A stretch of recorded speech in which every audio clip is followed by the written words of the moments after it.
Welcome to the Sci-Fi Center, the place to be, where comic books and wrestling collide magically. Movies, TV shows, and pop culture we share. Get ready to rock, we're here to take you there. From superheroes to aliens in outer space, we've got the latest news and reviews in our embrace. Turn on your screen, let the neon lights glow, take you back to the 80s. Let's rock and roll. Sci-Fi Center, where the legends come alive. Get ready to geek out, let your imagination fly. We're diving into the past with a touch of modern flair. Sci-Fi Center, the ultimate pop culture lair.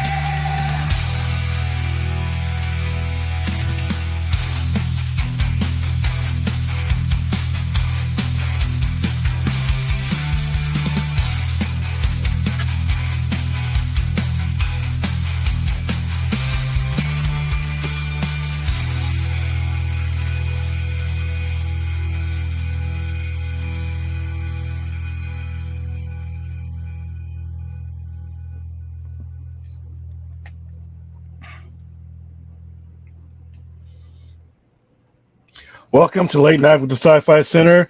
This will be the all-time horror villain edition. I'm your host, William, co-host Brad. Welcome to the show. This week's show is brought to you by Paramount Pictures Smile 2. It's the last thing you'll see. Brad's seeing it tomorrow. I will probably have to wait for it on streaming because of scheduling conflicts, and I've sent a bunch of people to see it. Again, these days you won't have to wait long. Yeah, I mean, depending on I don't remember how long it took for the last one to get through, but it was rough. It was about a month or so, month and a half. Yeah. Again, the turnaround is so fast these days. Even when stuff does well, so you don't. It's not going to be like a. And I think they're getting a lot more wise to that too. At the studio level, they're putting this into their budgeting and their marketing and their overall planning of it. It's like, yeah, we got quick little window in theaters, then it's on streaming. Yeah, where they can get the majority of their money. Even if a movie, like you said, after the first 2 weeks, 82% of all revenue from a movie pretty much comes from the first 2 weeks. So it's not like, keeping it, in there for 3, 4, 5, 6 weeks is gonna do anybody any good. It's just diminishing returns for the studio at this point. Also releasing next week, something I will be at our pre-screening next Tuesday. Venom October 22. At AMC Town Square. I will be giving away a ton of tickets over the weekend for you locals to be with me there at AMC Town Square. I've heard from some people who have seen it that this is the best of the three. Venom, I'm going to ease Venom off my ban list because unlike the other waste of space villains that have plagued Superman and Batman, Venom, for the most part, and I just looked at this today when I was talking to a customer, yeah, he came through as a Spider-Man villain, but most of Venom's existence has been on his own and dealing with other things. Well, Lethal Protector, and yeah, he's been actually the hero in most cases. Even in his origin, from his perspective, he was the hero. So, so unlike Doomsday and Bane, who were created to expose some mythical weakness in their characters that was already there and could have been exposed by 1,000 different characters, Venom is actually taking a different direction. So I'm going to ease Venom off of the. Well, anyway, you can't talk about the movie without unbanning him. Yeah. So, and like this, I actually want to talk about this movie because be honest with you, I didn't appreciate the way the second one was cut up just to get to an end scene. To me, that shows Sony's dependence and reliance on what's going on in the MCU. They butchered their movie. They did. They butchered their movie. You mean more so than Madam Web? Well, no, but Madam Web. See, Madam Web's not going to is a no risk, no gain. Madam Web is they spent no money on it, and anything that they made basically broke even. Same thing with Morbius. You get fanboy who have their fanboy calculators that tell you that Madam Web lost. Sony doesn't spend enough. Butchered. Yeah. Oh, yeah. It was butchered because remember we were talking about a completely different story that you can tell watching that movie that they meant to tell. Oh, we were talking about we were coming on air saying like the last 10 minutes should have been the beginning of the movie. Yeah. And the reliance on not just letting Kevin Feige do his thing with Tom Holland and you do your thing. And no, there is nothing stopping Sony from using Spider-Man. They own the IP. So but they just, they're fixated on what the MCU does and they leave their own money on the table. Venom has been a different thing though. Venom has been successful. There hasn't been one that hasn't been successful. Quality wise, I didn't like 2 as much as I liked 1. And that's to include, by the way, a Spider-Man 3. Yeah, which I try not to count because that was horrible. Well, he's in it though. I mean, he's in it, but here's the thing about Venom. Poorly handled Venom. And the thing is, not only go ahead. And smartly handled Venom. That was stupid to put him in that movie. Well, the thing about it is, I mean, not only is he in it, but I mean, you could, from the way they talk about the ending of Let There Be Carnage, they really it's kind of a similar thing that I did really appreciate with how they integrated Electro into No Way Home, and similar to what they did with Venom alluding to originating from a hive mind and alluding to he remembers Spider-Man because of the Topher Grace's Venom running into him. So the thing I really appreciate about that, and also with Electro, is the fact that they didn't make any effort to apologize for those movies, because I thought that could get really. I don't need like a movie to apologize for another movie. Well, the Topher Grace Venom was useless, and that's not why he knew him. There's thousands and thousands of other realities where Venom is ultimately going to meet Spider-Man. So when we saw like the end of that one where he says, "I recognize," he knows that one. There's thousands of realities, and each of them they meet. Venom has encountered Peter Parker. So every Venom in each of those universes is going to have that ancestral connection to whatever Spider-Man. They're going to know that that's Peter Parker because one connection in one universe, they are a what's the word, transdimensional the way it is. So he had that. I mean, Topher Grace would have been one of them, but they could have never done that movie because that was a horrible decision. Spider-Man 3 sucked because there was too many villains in it, and you had one villain that hadn't been around long enough to really be in there and mean something. So yeah, I thought Spider-Man 3 of the three Tobey Maguire movies was the weakest one. And after you had Spider-Man 2 to come out with Spider-Man 3, granted, it still made almost $800 million. Well, it was at the time Sony's biggest movie, I think. Yeah, but yeah, when you go see it and you look at the other two, you're like, ugh. It was just, they got greedy. They just wanted to jam these enemies in there. You had just too many enemies in there. And that's what Spider-Man, no matter what format Spider-Man is on, when you put too many villains on Spider-Man's plate and start splitting the story like that, it weakens the book, it weakens movies, it weakens them on every level. And I think that's the I hope they don't ever do that again when it comes to whoever's holding Spider-Man. One villain at a time, one primary villain at a time. And whoever it is, doesn't matter who it is. If it was Venom, that would have been fine. Venom may have been fine, even though I think it was too early to have him in that movie. Venom would have been fine had it not been for the other things going on in that movie. So, like I said, let's hope they don't make that mistake again. But I know I hear rumors about Spider-Man 4, and Noel should not be. Well, Noel's not a Spider-Man villain for one. So, well, by the way, also Tom Hardy the other day, I'm sure you saw about the post finally. He alluded to somebody asked him in like an audience Q&A, "Hey, will there be any kind of Spider?" I'm just fucking. Thank you. Will there be any kind of Spider-Man cameo? And he said, possibilities happen. So I don't know like how serious he was being. We said, there was always possibilities, but I mean, I don't know though. It's like because again, I just don't get the sense that this is purportedly the end of this Venom franchise. I just don't get the sense that they would want to do that without having him meet a Spider-Man though. I think he'll meet him, but this will be the last Venom. This last Venom, okay, yeah, last Venom. But I think you'll at least get two more appearances out of them because it makes sense to have him around for Secret Wars because that's legendary where the costume comes through. I just think Tom Hardy's done. It is time for Tom. Like Tom Hardy's got a lot ahead of him, and he's done this movie. It'll be his third iteration of him, in a full feature length film. I've had fun with him.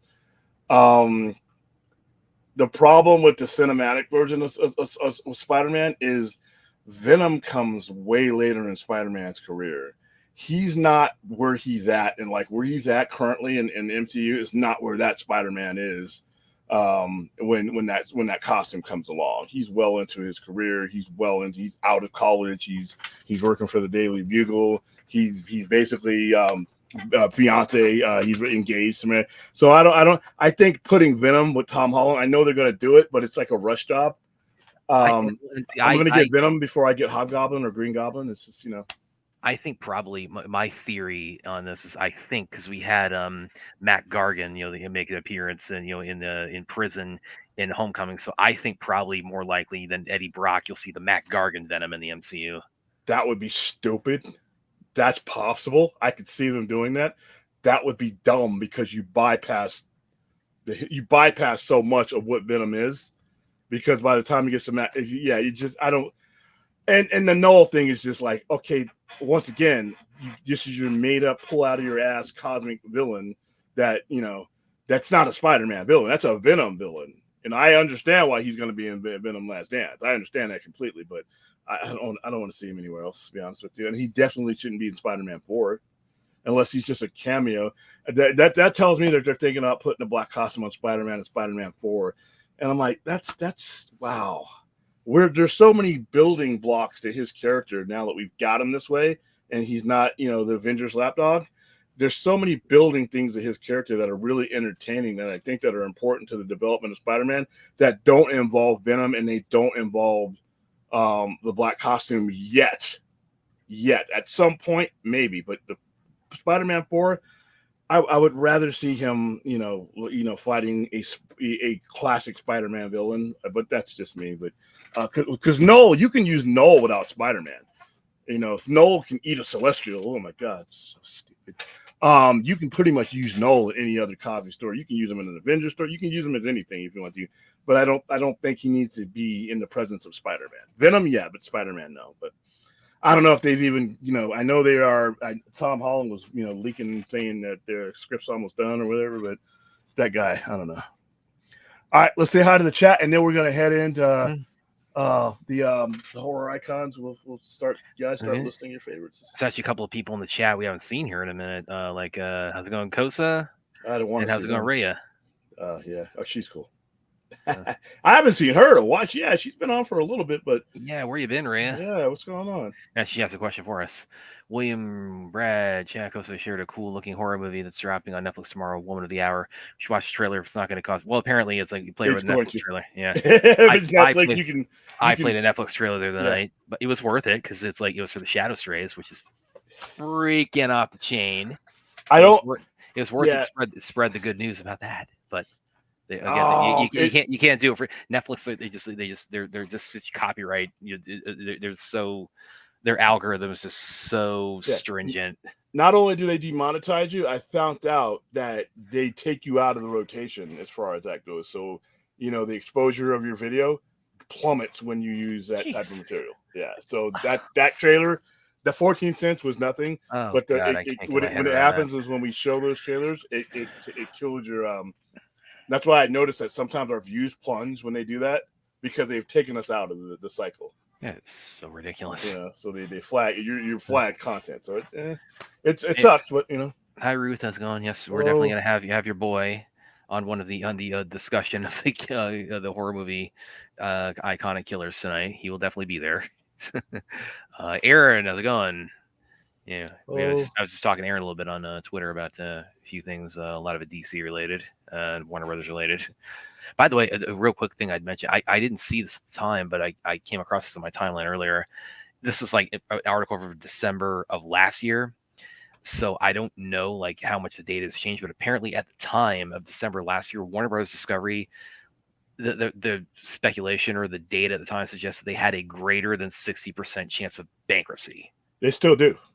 Well, I think it's great. Oh, I think. Do you think? I think it's maybe. I think it's the same. I think it's the same. Well, 60% is pretty. It's a lot. That's high, but yeah. Oh hell yeah! But I didn't see that at the time, so it's from December of last year. But I just came across that today.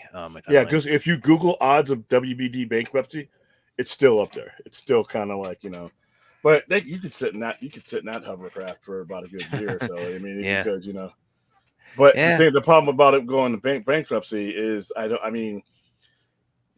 you have to know what you're going to liquidate in order, and you can't liquidate things from Warner Brothers without devaluing the company. Then if you devalue the company to that point, you have to be able to earn money to get yourself out of bankruptcy.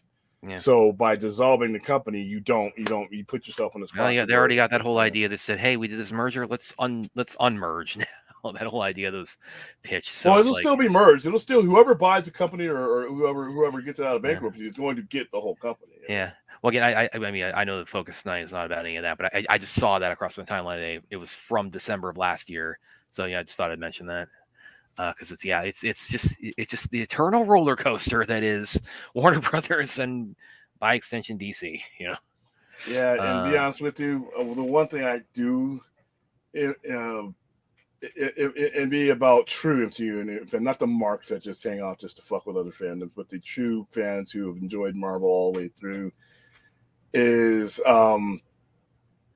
every time I see an article about Superman or Warner Brothers or anything else, I got like just people coming at it from all angles of fucking stupidity. I don't listen. I understand some of you.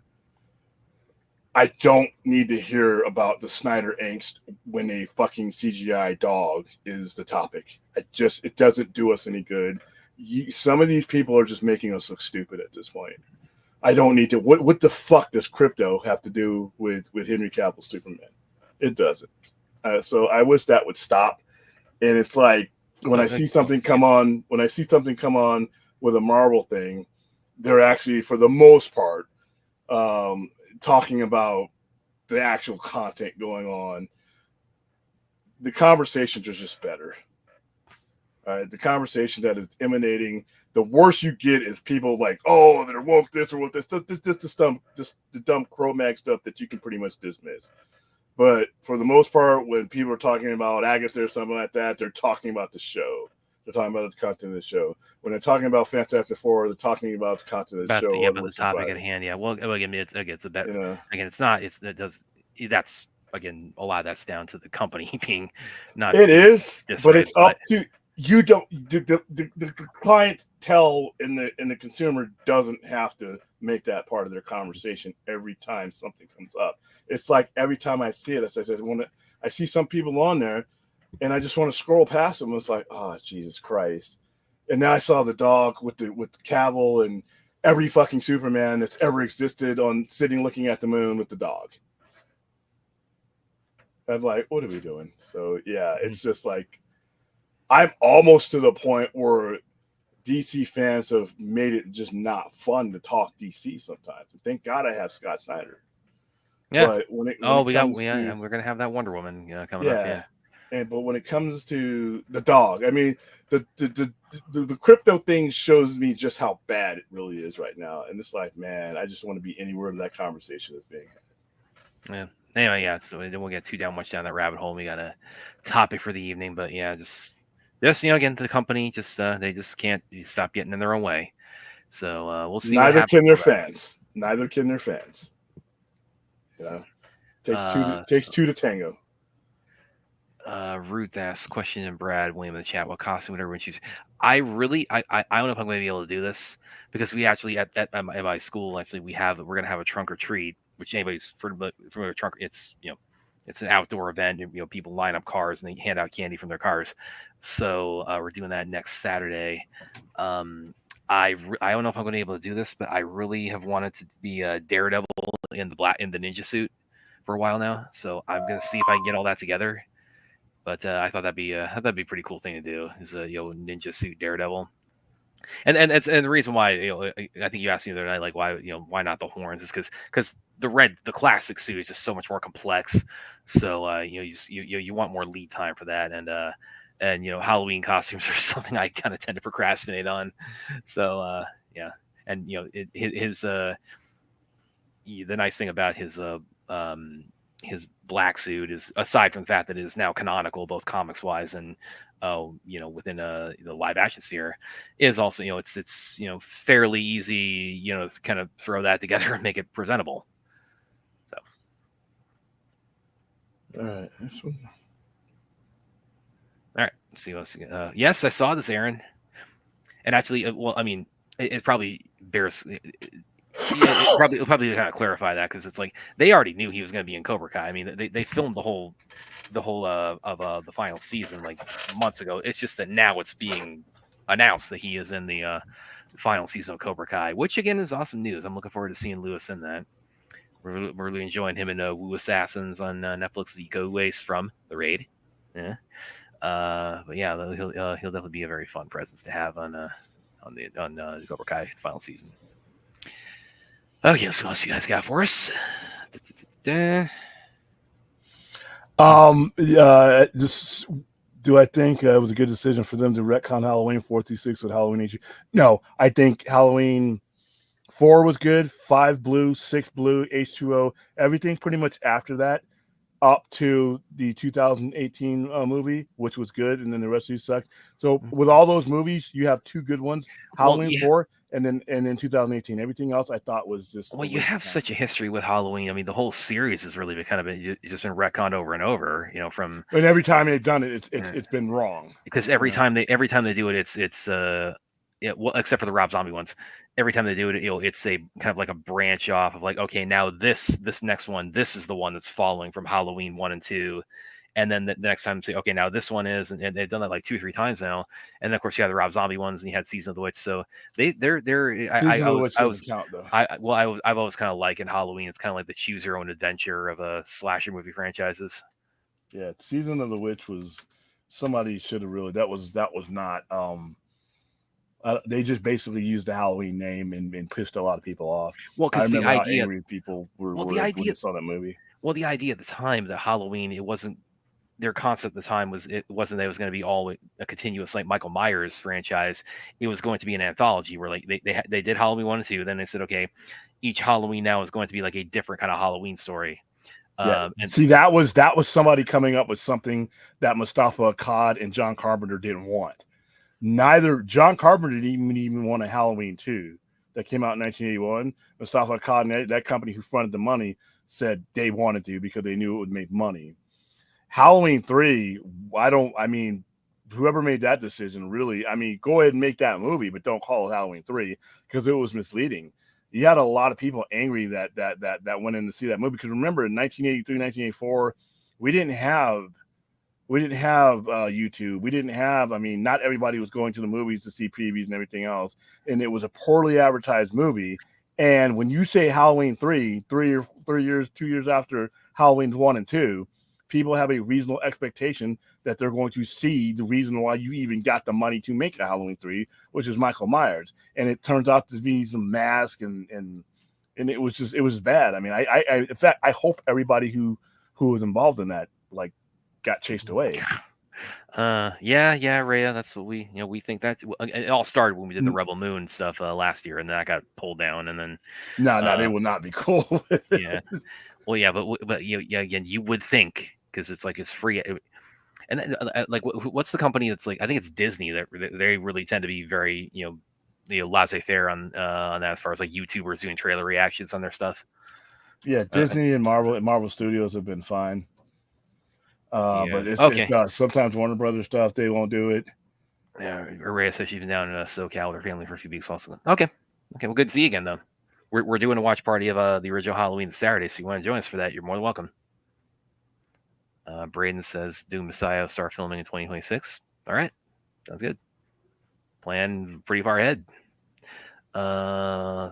Since we're actually kind of already, I would say Halloween 2, since it's really once continuous night/story.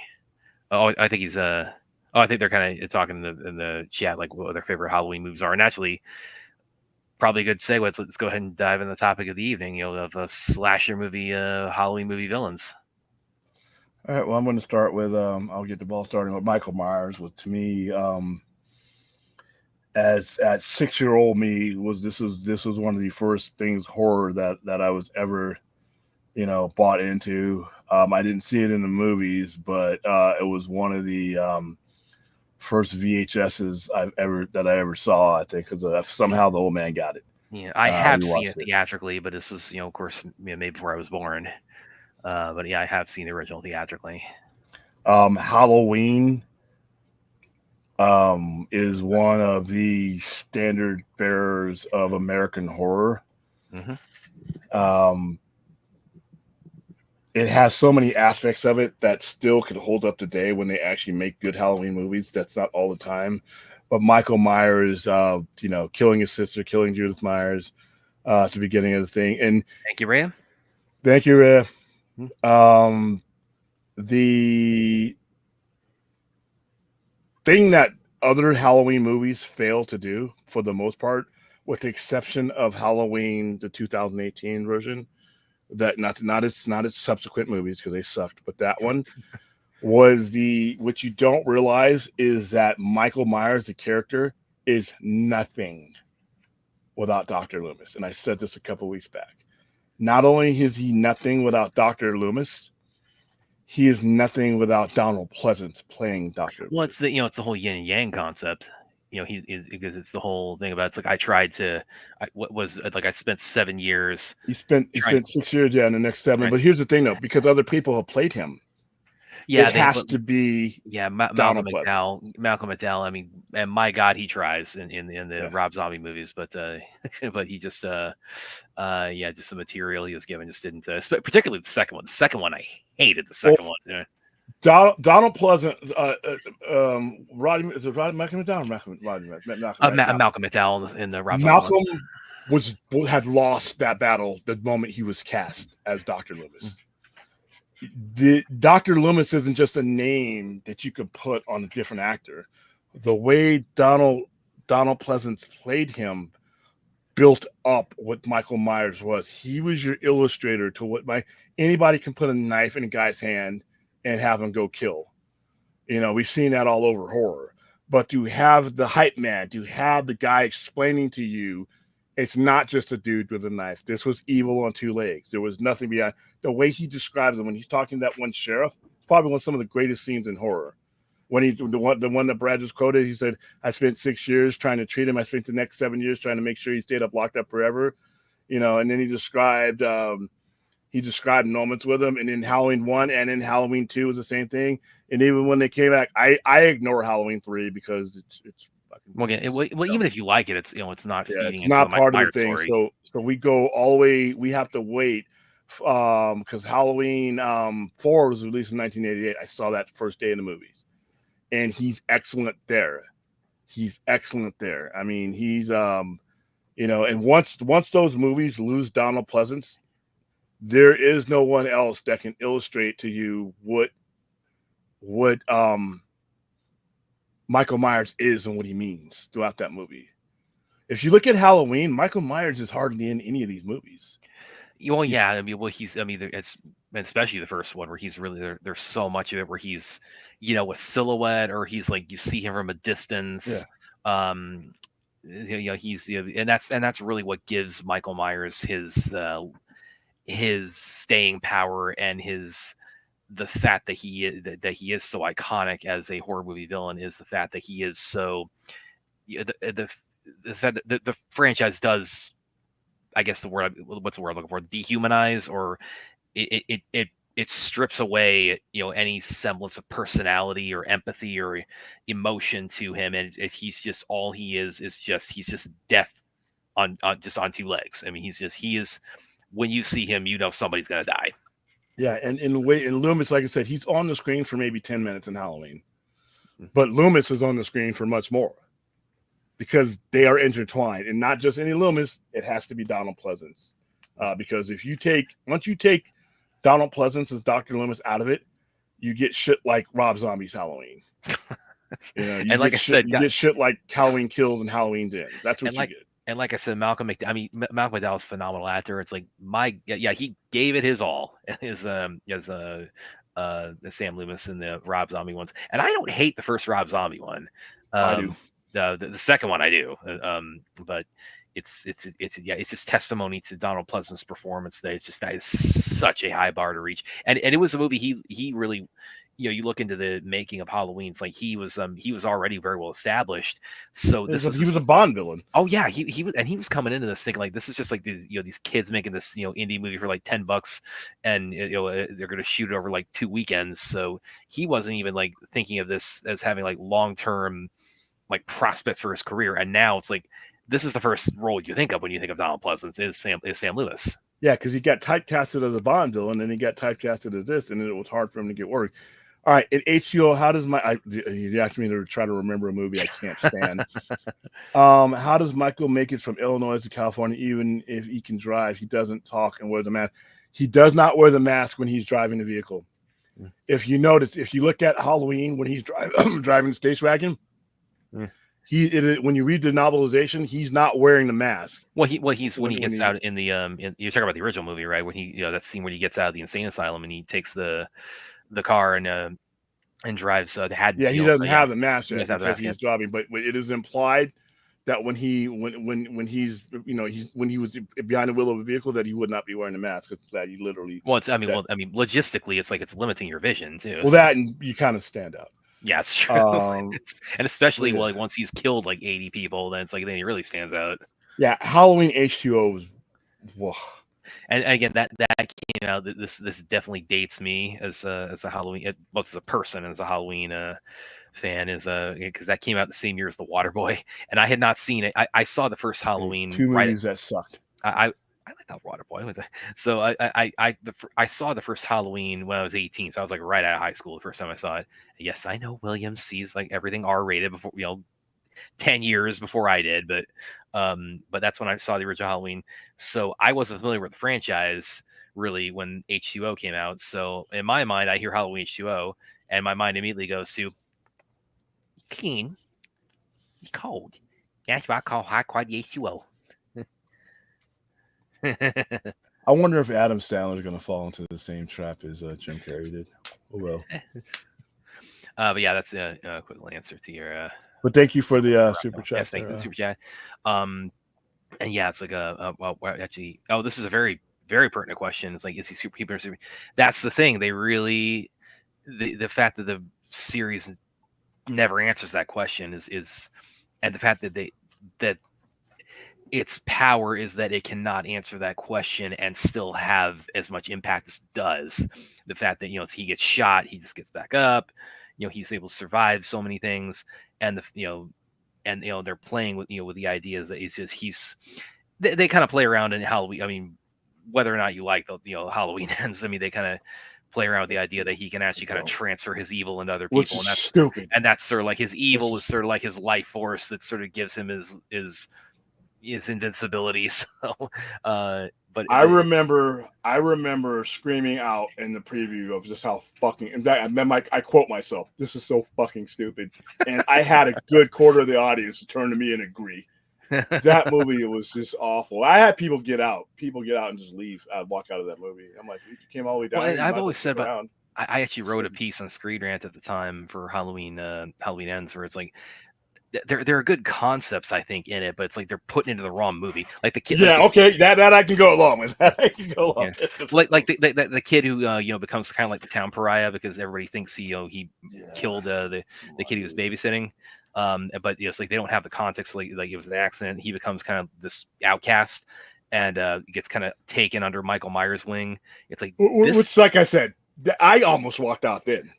I remember thinking like there's some meat to this idea, but it's like you're putting this into a finale, at least of this iteration of Halloween. It's like, no, this needs to be like something that's kind of a little bit more standalone or not treated as this is like the capstone of the story.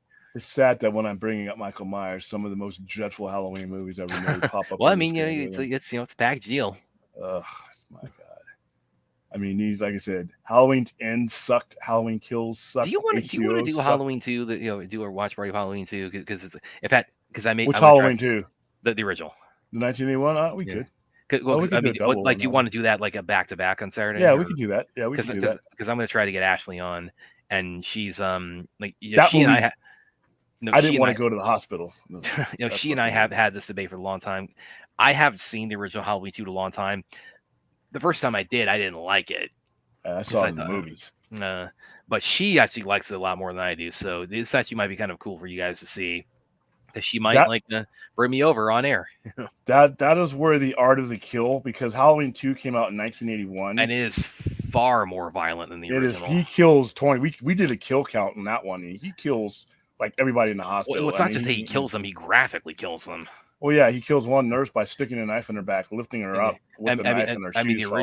Yeah, I mean the original. It's like the violence is so much more realistic. It's stabbing. It's just stabbing. Well, it's the goriest it gets is when he sticks the one guy the knife through him and he pins him to the wall, and he does the whole thing with tilting his head like that. But it's all in shadows, so it's like there's no blood at all in the original Halloween. Halloween 2, he boils a lady. Yeah, Halloween 2, they said, okay, we're taking the gloves off.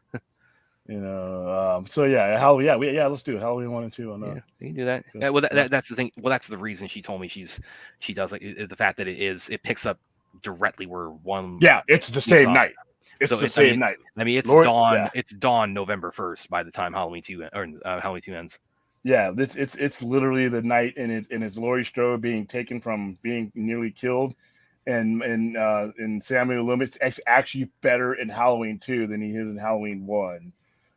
Because he shot him, and she's like, he shoots him 6 times, and he goes out there and the body's gone, and that's where the myth of Michael Myers truly begins. So Michael Myers is a big one for me. So all right, so I'll throw it back in the.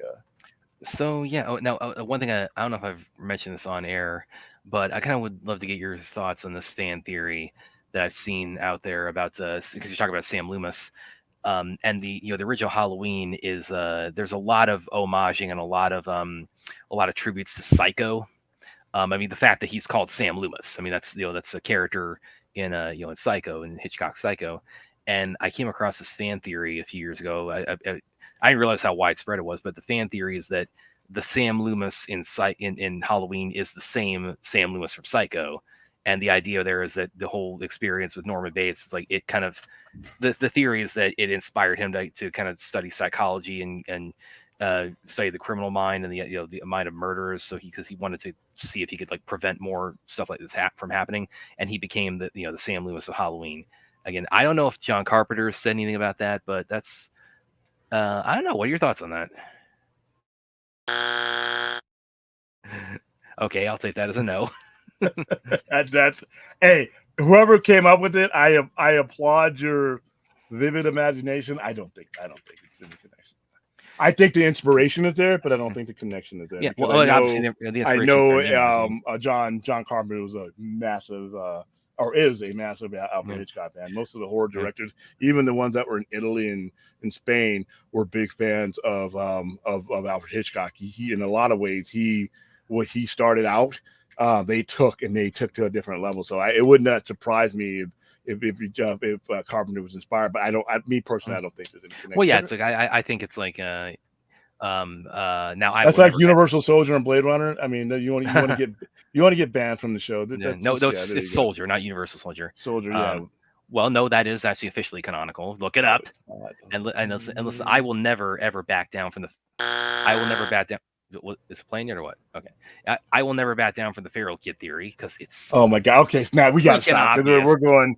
This is not just a rabbit hole. This is the briar patch. We are going to do that watch party of Furiosa one of these days, guys. And I'm telling you, and we're going to do a back Fury Road. I'm going to point out it sticks out like a sore thumb. But the Sam Loomis one's like, it's. I mean, you can kind of headcanon it if you want, but I don't think that was in John Carpenter's mind that he's like, I'm creating this as like a an unofficial continuation of Psycho. All right. I am in the vast minority of this, I guess. I saw the first 2 of this franchise, and I just did not give the third one a shot. I have not seen the third one. I thought the first 2 were just. They just didn't make a connection with me. I didn't think they were scary. I didn't think they were brutal. I didn't think they were as violent as. I mean, a certain character getting blown away, by a shotgun, right as she runs out the door was like the high point for me. But the rest of the movie, it's one of those movies where somebody recommended it to me, and I'm starting to realize people don't really know me. I guess because they say you're gonna love X, you're gonna love Pearl, you're gonna love Maxine. I'm like, you're gonna love what was it? Violent Nature. Yeah, exactly. And I mean, Aaron says it would be funny. If they do Halloween Space, yeah, then it's over. it's over. It's over. Yeah. You can't get well. Yeah, maybe that's Kills. I did not like Kills. No, Kills kind of killed it for me. Kills and Ends were just too. And that's something I was also talking about with Ashley too, is because again, Halloween has been retconned so many times, and the thing about it is, like, every time they retcon, at least this is my opinion, it's like the retcon that is meant to be like the immediate like take off from Halloween 1 and 2, they start pretty strong, but then they can't stick the landing on how they end. As far as like the first, like, and they have, because we saw what happened Halloween Resurrection. I mean, that completely just dropped the ball, and again they tried the Rob Zombie one. It's like, I thought the first one was all right. 2, nope, and then Halloween 2018. That's a high point of the series. I mean, that's pretty close. If I were to like rank the whole series, I would rank that like not that far, but that might be like third best for me, as far as the second or third best to the original. And then just after that, they just go off a cliff. Michael Myers learned how to drive because as he was being transported to court and other places and hearings and other points of therapy wherever he had to be driven, he was studying the people driving the car. He was studying what it took to start the car. He was studying what it took to stop and brakes and everything. He sat in the back seat and he pretty much and that's what that was Loomis. He's saying he basically watched everything he needed to do, because he knew he on a particular day he had this planned in his head that he was going to break out. And remember, they had to transfer him, and then when he broke out, remember, he was being transported. So he's been driven around since he was 6 years old, basically planning this moment. And you sit in the back of the car, you see gas pedal, brake, turn key, left, right. I mean, gear shift, he pretty much figured it out. Yeah, he pretty much figured it out. And that's all it took. I'm going extra. Yes, I am going extra. Well, I mean, the feral kid theory, that's the extra. That's just common sense, but Ben, that's silly.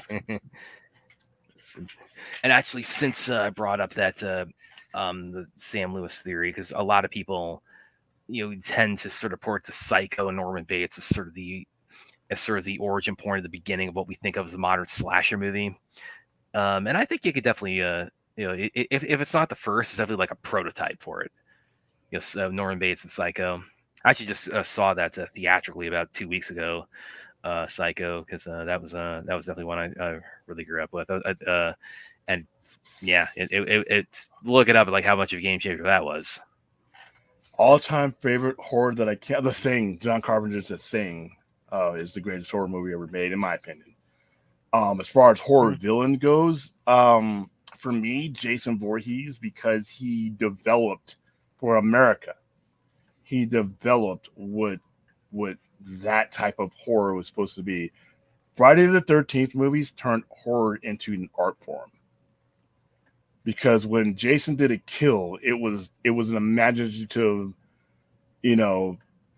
well thought out, well placed thing, not just done for effect, but done for escalation. And it was, and you could tell some of the bad Friday the 13th movies that came on later on, he's just killing.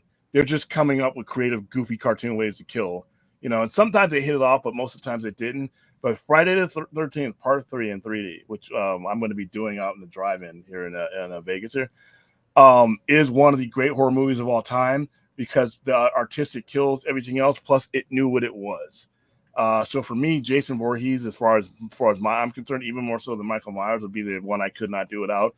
But the horror movie that I cannot do without is the greatest horror movie ever done, and that's John Carpenter's The Thing.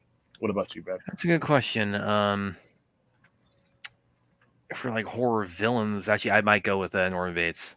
Because from my mind, he kind of just lays the groundwork for so many horror movie villains, especially of the slasher variety. And not only that, but also the fact that he is, despite what he's doing, he is a very sympathetic character, because everything he's doing is beyond his own control. So he's the only slasher villain who really is in a true sense of protagonist. He's a slasher villain you're actually rooting for. You want him to get over this mental illness. So go see Psycho 2. I love Psycho 2. Psycho 2 actually does that. It takes that to another level as far as like humanizing him. Yeah. Because we spent Psycho 2 came out in 1982. I saw that. And I saw that in the movie theaters because, that's what I was doing. And you really are rooting against rooting against the They people who are flipped it. trying to They flipped fucking lie. I mean, like Lila, in yeah, Lila in I love her death scene. Her death oh scene was yeah, fucking it's a awesome, dude. classic. I was awesome. I remember 8-year-old me was like, I knew when to Oh, clap. well, I knew art when I saw that shit. yeah. And the Oh, way they this is filmed it, something art would do. the way they filmed it was you knew When they what had shove just a knife happened. through her mouth and like out the I back of her mean, head. that was fucking cool. And then like I Well, said, and because it's such a reversal because you're rooting for her in the original because she's trying to find out what happened with her sister, and well, then no, just she knows. Well, we know what happens. She just wants him. She wants him back. She's trying to frame him so he can go she's back in the trying to institution. She doesn't she think he can can't be let out. go of this grudge she has against him, even with the understanding that he's at the mercy of his Anthony Perkins. Oh my yeah goodness, man. of his That mental guy. illness, so she And he can't played forgive him, and it ends up being her own downfall. And yeah, her death scene is like, again, that's something art would do. So the first time I saw what was her name? Chucky's bride's sister. uh, uh, Meg Tilly. Meg Tilly. This is the first time I ever saw her. Yeah, And first time I she's saw her. brilliant in this. Yeah, She is brilliant because in that. she is the daughter of Lila Loomis, and she's trying to help her mother, but she ends up kind She of follows coming. him. She feels for him. She feels Yeah, for Norman. and oh yeah, the ending is so great because it's like it's just this Gordian knot of like people just keep of all these misunderstandings kind of like just converging, and yeah, so I yeah. love Psycho 2, man. I Yeah, love Psycho 2. Psycho 2 is like some people say it might be better than the original. I think I might be there with them. I think so because it's one of the sequels. Like I said, I always say if you have a story to tell, continue to tell it. That story tells a direct lineage to that, and it expands because you don't get to know a lot about Norman. You know what you find out if you're watching Psycho in real time. You find out about Norman, what's going on with him. That twist at the end. There's no twist at this point. Psycho 2 opens up with him being released. And Everybody being freaked out. He's just trying to make his sandwich. He's just trying to make his sandwich in there. Meg Tilly's coming on to him, and people harassing him because they say, "Oh yeah, because they're calling him a psycho nonstop," when he just wants to leave that behind him. When you kill your mom and other people, Yeah, well, I mean, his mom was a psycho too, so again. So yeah, Norman Bates might be the horror movie villain I kind of hold the most dear. As far as like individual horror movies, I've always really loved The Shining. I think I was 14 when I first saw that. It scared the bejesus out of me. I always people tell me that movie and the exorcism movies like that scare them. What scared? I know the blood scene in the elevator you mentioned a lot. I watched it. I think I was 6. I was 6 or 7 when I watched The Shining, and then 6 years old watching that. Yeah, I saw it when it first came out, and even to this day, I don't get the movie. It just loses me. It just loses me. No, a lot of it for me is just a scenario. It's just like you're just, and I am well aware it's a departure from the Stephen King novel, but but it's the way it reinvents Jack's arc is that in the Stephen, because it was autobiographical in his book because he was going through his alcoholism and his drug problem at the time. So the novel story it's more about him overcoming his demons. And he's a much more sympathetic character there. In the Stanley Kubrick movie, it portrays him. He's really a nutcase from the beginning, and it just takes being isolated in this snowed-in hotel with his family to just really just strip away just whatever connection to his humanity he had left, and but so he was already you could tell from the beginning, it's like this is not a marriage that was going to be lasting long term. That movie bored the shit out of me. But no, it creeps me out. It a classic, so I'm like, it creeps me the hell out. So this is great. I shot him 6 times. He's not human. You don't understand. As I say, I just love Doctor. Another one I'll offer because I have a few as far as like horror movies there. Because William the other night made this comment like, "Oh, Brad's just like he like superheroes and kung fu." And it's like that's what? No, pretty much. No, an elf. Well, Elf is a classic. But because other horror movie, this isn't a slasher one, but yeah, I think so. 2. Yeah, 2 is. I can't really defend anything else. Because Psycho 3 wasn't good. in my opinion. Yeah, Psycho 2 was epic. It's right. Psycho 2 is Psycho good. 4, if nothing else, at least kind of Oh my god, puts a bow on his story. I didn't say it does it well. I just said it does puts a bow on his story. we could have done Anthony Perkins better. And then Bates Motel, the TV show, is actually pretty good too. That's actually pretty good. I didn't think that would be any good because I'm like, okay, well, what am I doing here? What am I doing? You know, I hate that kind of shit. They actually did pretty well, and that lasted a lot longer than I ever thought it was. Yeah, it lasted like what, 5 seasons? And the only reason it ended, it didn't get canceled. Remember how it ended? It ends because it has to end. It ends where it's like Andor. It's like Andor. You like any of these Star Wars things? Guess what? It ain't getting canceled, son. It's just coming to that point. Yep. So yeah, Bates Motel was actually a success. I actually enjoyed that. So after Psycho 2, probably Bates Motel is the next Psycho related thing I recommend. The '98 remake. Don't even bother with that because it's just it literally. It's literally copy and paste from the. I mean, it's a shot for shot. I mean, it's the same dialogue, same everything, and it's like, to me, that makes the movie unintentionally funny. Because you're just watching for everything, you're waiting for everything, you can quote everything in advance. So yeah, the 1998 version basically did the things that Alfred Hitchcock implied. You know. Are you talking about like the people part in particular? Yeah, I mean, he basically, because in Psycho 2, the people, you know, obviously you couldn't show certain things in the 60s, and then you can get away with things, and in 80s and 90s and all that. And they just basically, that's all it was. You know, all those words, ooh, what did Norman see through the peephole? And I mean, but he didn't need to do that in 1963. It was just implied. You know what I mean? It was just implied that he was looking at her and he was obsessed with her and all that. But also it implied like what he was doing as he was looking at her too. So that I didn't think was necessary. I didn't either. You know, because his whole view towards women was just enough to give you the background. But yeah, that one. By the way, because I've also read I've read the novel Psycho, and the part there's a part in it.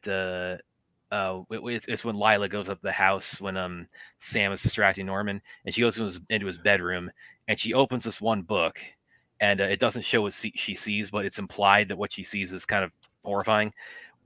Norman in the book is really into pornography, and at that part, the book describes it. She opens the book and it says the image that she saw was almost pathologically pornographic. So either one, the thing I love about that is it leaves so much to your imagination about like what really out there kind of stuff was in that book. Let's see. Yeah, Ghostface. Yes, he's definitely the first 1.5 screams. I'm a Ghostface fan. Everything after that, it just became, like I said, when you become Scooby-Doo with violence, I start drifting away. Yeah, I was done. For me, like I said, as an iconic character, Ghostface, that first one where he kills Drew Barrymore in much more violent form than a lot of people were used to then. Basically disembows her. Well, not only that, but also she was the biggest name in the movie at that point, so people were expecting, and they put her on the poster. So she's on the phone. So people expect that she's going to survive or she's going to be the final girl, and it's like they kill her the first 15 minutes. Wes Craven, boy, he still had it. Yeah. Rest in peace. But yeah, that was that. That movie was cool. The second one was kind of midway through the second one. I'm like, I don't ever need any more of these movies. I watched them, and then now they're bringing Sydney. But I'm like, dude, did you not?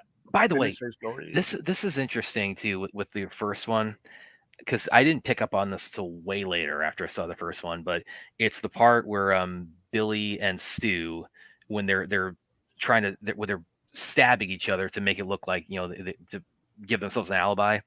And Sydney says that you guys have seen too many movies, and Stu says, no, movies don't create psychos, they make us more creative. And I didn't pick up on the time. It's like, that's not, it's making like a kind of subversive, it's got a double meaning there, because you're meant to think it's like, no, these guys have seen too many slasher movies, now they're just bringing this in real life. What she's really saying there is that, they're stabbing each other and they're basing all of their knowledge on, okay, I'm going to cut him here, I'm going to stab him here. And it's like, we'll make it just real enough that we can, get under the cops' radar, but they don't their knowledge of like what the human body can survive is based off of slasher movies. So like when Stu just repeatedly just shanks, or when Billy repeatedly shanks Stu in the stomach, he doesn't realize that he's mortally wounded him at that point. I mean, if Sydney had killed them when she did, they would have bled to death. So that's something I didn't pick up on until a lot later. It's like, no, there's a double meaning here when she says you guys have seen too many movies. It's like that. No, what she's really getting is like, you guys think you're going to survive all these knife wounds you're inflicting on each other because you've seen, oh, they survived in Halloween or they survived in Friday the 13th, so they could do it, we could do it. Yeah, and then the first screams were more of they were a trope. They were kind of a tribute to horror movies, so those were cool. Yep. Who else do we have on the thumbnail I can bring up? Phantasm. Somebody brought up Phantasm. To me, the tall man was fucking creepy as hell. Phantasm was an extremely gory and violent movie for its time. They were cheap to make. They pretty much took place in a graveyard and in the places around that. That ball with that blade, when I saw it for the first time, and it just basically barreled out a person's brain. That guy Angus, I think Angus, whatever, he lived like to little recently. He was like 98 something years old. That guy was old, but he was a huge, massive dude, and he was literally the symbol of that Undertaker type role. And like I said, that ball was actually the villain. But seeing him as a kid, even though I didn't get the movies at the end, I mean, it was just basic, zombies, monsters, and this thing that could like basically like a Swiss Army knife on a flying ball that would literally connect to your brain, and then they would show it spitting out the brains at the other end of the back end of the skull. So I put him on there because I always thought he looked cool. Even though Phantasms aren't my favorite horror movies, that guy's iconic as a villain. So Freddy Krueger's on here. Freddy Krueger, inspired by... I never got as much into the Nightmare on Elm Street series. I can't really attribute it to any one thing. It's just never quite pulled me in as much as like the other slasher franchises. And really, the thing about it is it really should have, because it comes to horror movies, like my sort of the subgenre of it that really sort of I gravitate to the most is really kind of supernaturally oriented horror movies. And of course, he's killing people in their nightmares, so you would think that like, oh, this is kind of tailor made for me. If anything, if any slasher franchise would be, but for whatever reason, I just didn't latch on to Friday the 13th as much. So you could probably speak a lot more. Friday the 13th or Nightmare on Elm Street? Oh, Nightmare on Elm Street, yeah. So you probably speak a lot more than I can. Listen, the first three were good. The ones after that, what Dream Warriors was good. After Dream Warriors, it got kind of goofy. And then he just became, the jokes, but Freddie Mercury, I'm gonna say Freddie Mercury. Freddy Krueger as an icon was in the early 80s for us was really big.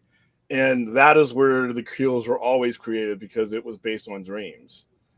Even from the first with Johnny Depp, when he gets Johnny Depp and pulls him to the bed and all that blood comes up, that was visionary. That was beautiful. Dream Warriors, and if it was a drug addict, he had all the knives and all the mouths on the arm. The girl that gets pretty much bashed in the head. She takes I actually have an action figure of that where he takes the girl who's watching the TV and puts her head into the TV. He just got, it just got kind of cool to see how he was going to do it. But like I said, Freddy Krueger, now they tried to remake him, but I think that Freddy's a PDF file. Well, like I said, people were always trying to defend, why did they make him a pedophile? They never said he was a pedophile. If you were a kid of the early 80s and you were watching on the news and you were being scared to shitless, when the people and the teachers and the cops come into your classroom and say, don't talk to strangers and all this. Nice way to kind of, sort of create like a secondary sort of like, or like kind of say it without saying it, Aaron. Yeah, but people didn't like the other one because some of the reasons they didn't like the other one was because of they made Freddy Krueger a pedophile. He was a child killer. Like I said, they chose not to put that aspect to the surface in the original ones. But if you were growing up in the 80s, which is where Freddy comes from, they just weren't kidnapping kids to hang out with them. It was subtext, and then they just said, let's stop just let's stop bullshitting around with this in the 2009 remake. They said, Yeah. let's just we're not fooling anybody. Let's just make this, Yeah. And it's let's make this official. The thing about Freddy Krueger is you forget the fact that this guy was a child killer, most likely a child molester, because we're cracking up at his jokes or laughing with him. And I'm like, you realize what we're laughing about. That's why when it comes to depictions of certain horrific acts and killings and things like that, people say, well, that's just being gratuitous. You're just showing this to be gratuitous. Here's the thing. I think when you write a movie or you make a movie, you're basically making a case to the audience of why should I buy into your story? Why should I feel emotion and hate for this guy while I'm watching this movie if you haven't made your case for it? Yeah, William, I hope Aaron kind of gave us a nice sort of way around it. So I hope that. I said it. So it doesn't really. It's just the fact that, you know, if you're going to try to get me emotionally involved in wanting a killer stopped in the movie, or just making me think and feel that he's this horrific thing, sometimes you can't cut the corners of some of the stuff that might either gross people out or make them feel uncomfortable. If you're ever going to do, you know, if we're ever going to do a legit, you know, BTK movie or movies, some of these things that these people did were horrific, and they're not for comfort. But if you are going to tell the story.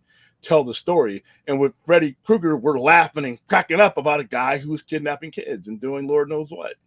But he was cracking jokes, so we were all good with him. So, you know, but so when they did the Jackie Earle, I mean, I wouldn't have done that. I think Nightmare on Elm Street is a hard one to do because Robert Englund is so closely associated with every interpretation of that character. Oh, but God, if anybody can really gave it his all, or anybody like really.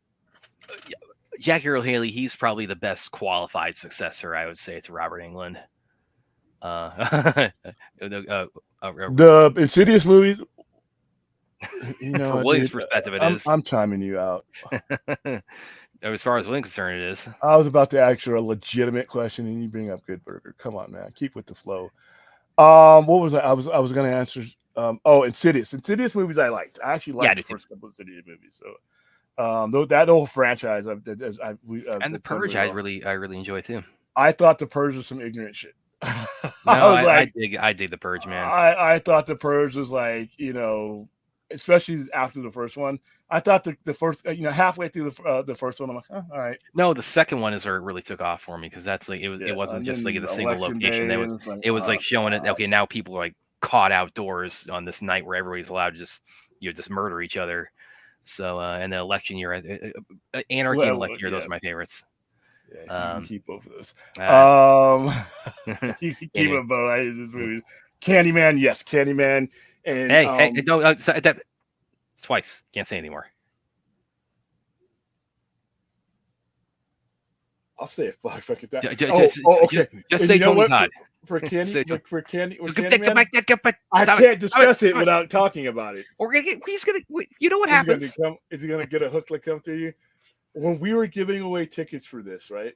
Yeah. We made you go. I had you had to go into with a bathroom downstairs at Hellbound Horror. You had to go into their bathroom and you had to say hell. You had to say it 5 times, and people were. I'm like. People were like, and I was giving you a T-shirt, I was giving you a ticket, I was giving you all kinds of hats. We had the Candyman mirrors.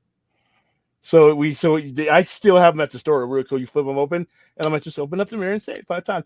You wouldn't believe how many people would not do it. I'm like, really? They did it. They eventually did it, but they would do it right.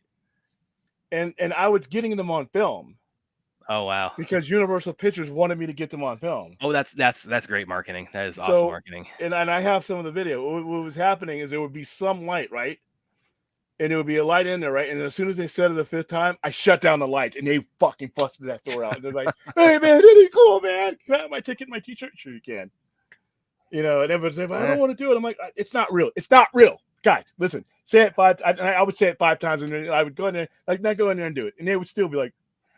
And they would say it, and like right as they would say it, they'd come out of the bathroom. I'm like, it's not real. And then we did our I did a video where I was going into the bathroom, and I said it 4 times, and then as I started to say the 5th time, I went blank, and then everybody would come down to get their tickets. But I love that movie. I love that franchise. I love The latest one. I watched it again the other night.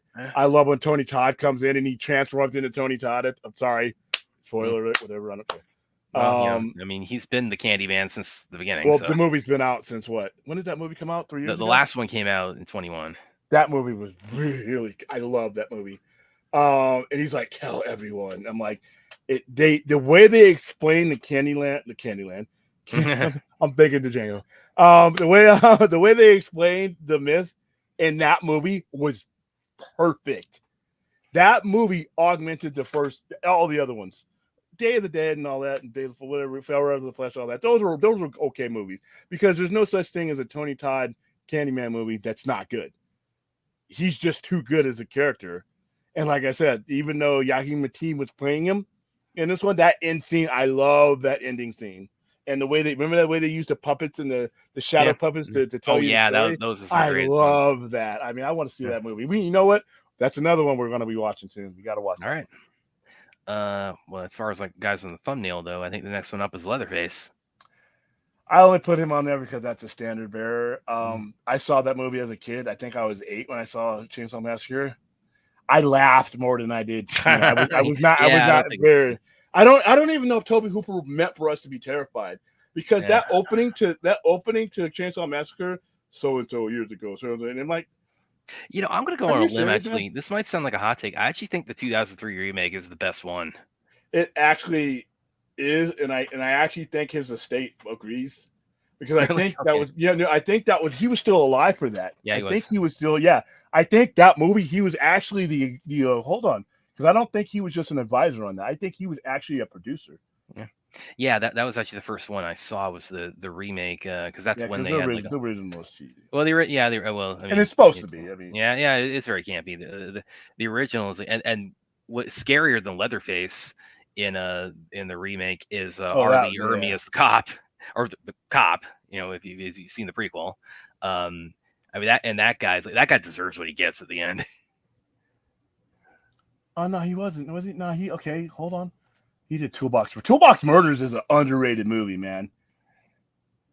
Toolbox Murder.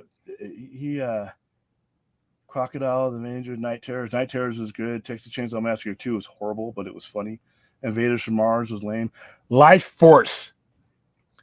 You want to see? You want proof that Patrick Stewart was probably born looking exactly the way you first see him. He's in this movie looking exactly like he's always looked. Life Force is an excellent movie. And no, it's not just because Matilda May's walking around naked like half the time. No, it's a scary as fuck movie, dude. And the effects in it, that's probably, be honest with you, that might be his best movie. But okay, let's see. All right. Oh yeah, he's a co-producer on because Marcus Nispel did it. Scott Kozar, and it produced by Michael Bay. Ooh, wow, I didn't remember that. Ugh. Yeah, it was Michael Bay. Yeah, another maker. Oh, he did. Oh my God, look how much you want to get a profit margin. 9.5 million to make it, and 107 million at the box office. Yep. They were popping champagne on that one. Yeah, Tobe Hooper's a legend, man. He's a legend. But yeah, so Chainsaw Massacre, obviously Art the Clown. Yeah, he's the most recent as far as like slasher movie. I think it's fair to say at this point he's if he hasn't achieved like Freddy or Jason or Michael Myers iconography, he's well on his way to doing that. How much money has that movie made so far?